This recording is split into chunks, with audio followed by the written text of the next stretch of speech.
दोस्तों, त्र्यंबकेश्वर एक प्राचीन हिंदू मंदिर है जो भारत में नासिक शहर से 28 किलोमीटर और नासिक रोड से तकरीबन 40 किलोमीटर दूर त्र्यंबकेश्वर तहसील के त्र्यंबक शहर में बना हुआ है।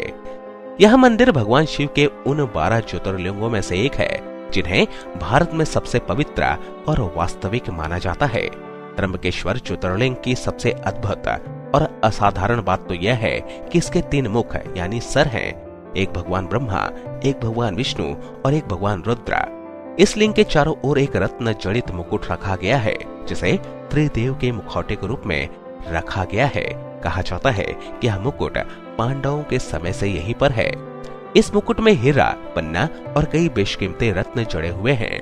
त्र्यंबकेश्वर मंदिर में इसको सिर्फ सोमवार के दिन 4 से 5 बजे तक दिखाया जाता है। यह मंदिर ब्रह्मगिरी पर्वत के तलहटी में स्थित है। गोदावरी नदी के किनारे बने त्र्यंबकेश्वर मंदिर का निर्माण काले पत्थरों से किया गया है। इस मंदिर की वास्तुकला बहुत ही अद्भुत और अनोखी है। इस मंदिर के पंचकोशी में काल सर्प शांति, त्रिपिंडी विधि और नारायण नागबली आदि पूजा कराई जाती है, जिनका आयोजन भक्तगण अलग अलग मनोकामना को पूर्ण करने के लिए करवाते हैं। इस प्राचीन मंदिर का पुनः निर्माण तीसरे पेशवा बाला साहेब अर्थात नाना साहेब पेशवा ने करवाया था। इस मंदिर का जीर्णोद्धार द्वार सन 1755 में शुरू हुआ था, जिस काम का अंत बाद 1786 में संपन्न हुआ। तथ्यों के मुताबिक इस भव्य प्राचीन मंदिर का निर्माण कार्य में लगभग 16 लाख रुपए खर्च किए गए थे, जिसे उस समय काफी बड़ा रकम माना जाता था। त्र्यंबकेश्वर मंदिर का भव्य इमारत सिंधु आर्य शैली का अद्भुत नमूना है। इस मंदिर के भीतर एक गर्भगृह है जिसमें प्रवेश करने के पश्चात शिवलिंग के सिर्फ आंख ही दिखाई देती हैं, लिंग नहीं। यदि ध्यान से देखा जाए तो आगे के भीतर 1 इंच के 3 लिंग दिखाई देते हैं। इन तीनों लिंगों को त्रिदेव यानी ब्रह्मा, विष्णु, महेश का अवतार माना जाता है। प्रातः काल में होने वाले पूजा के बाद इस आगे पर पंचमुखी मुकुट चढ़ा दिया जाता है।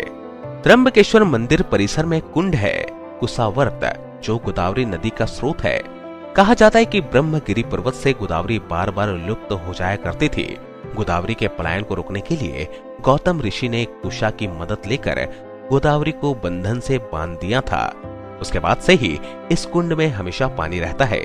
कुशावर्त तीर्थ के नाम से जाना जाता है। कुंभ स्नान के बाद शैव अखाड़े इसी कुंड में शाही स्नान करते हैं। शिव पुराण के अनुसार ब्रह्मगिरी पर्वत के चोटी तक पहुंचने के लिए 700 चौड़ी सीढ़ियां बनाई गई हैं। इन सीढ़ियों पर चढ़ने के उपरांत राम कुंड और लक्ष्मण कुंड मिलते हैं और शिखर के ऊपर पहुंचने पर गोमुख से निकलती हुई भगवती गोदावरी के दर्शन प्राप्त होते हैं।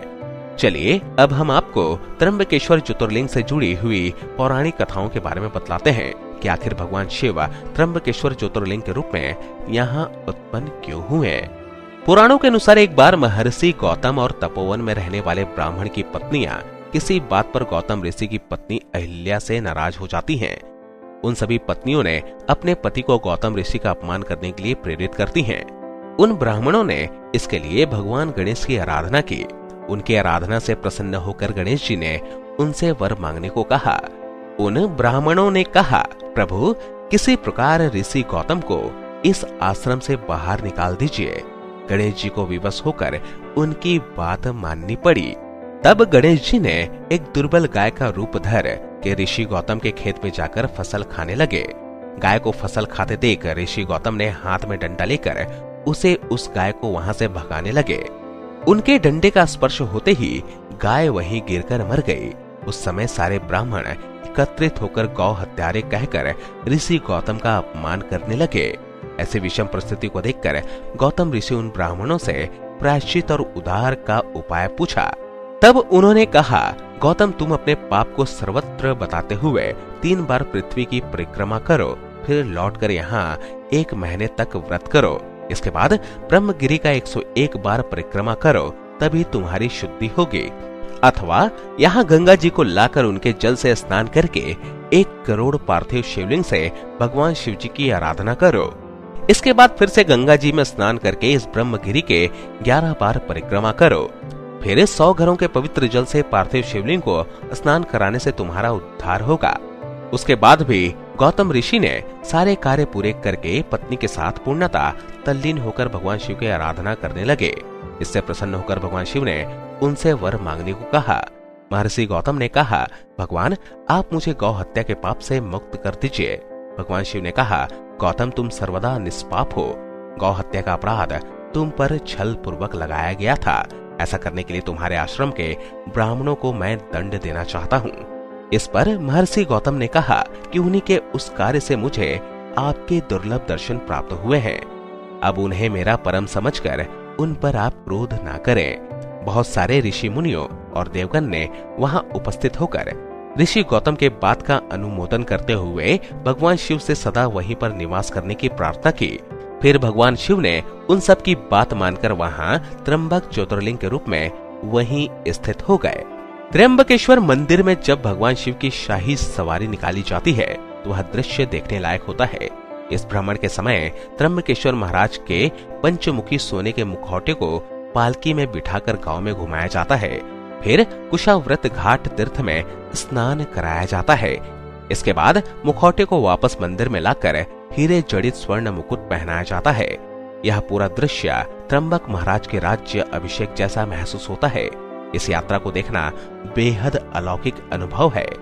शिवरात्रि और सावन सोमवार के दिन त्र्यंबकेश्वर मंदिर में भक्तों का तांता लगा रहता है। यहाँ आने वाले भक्त सुबह के समय स्नान करके अपने आराध्य के दर्शन करते हैं और जिसके दर्शन मात्र से ही मनुष्य जीवन की सार्थकता महसूस होती है। दोस्तों, अगर आप कभी नासिक जाएं तो आप त्र्यंबकेश्वर मंदिर के दर्शन करना मत भूलिएगा। और अगर आपने त्र्यंबकेश्वर के दर्शन किए हैं तो अपने अनुभव हमें कमेंट बॉक्स में जरूर बताएं। इस वीडियो में बस इतना ही। अगली वीडियो में आपसे फिर मिलूंगा। तब तक के लिए स्वस्थ रहें, खुश रहें। धन्यवाद।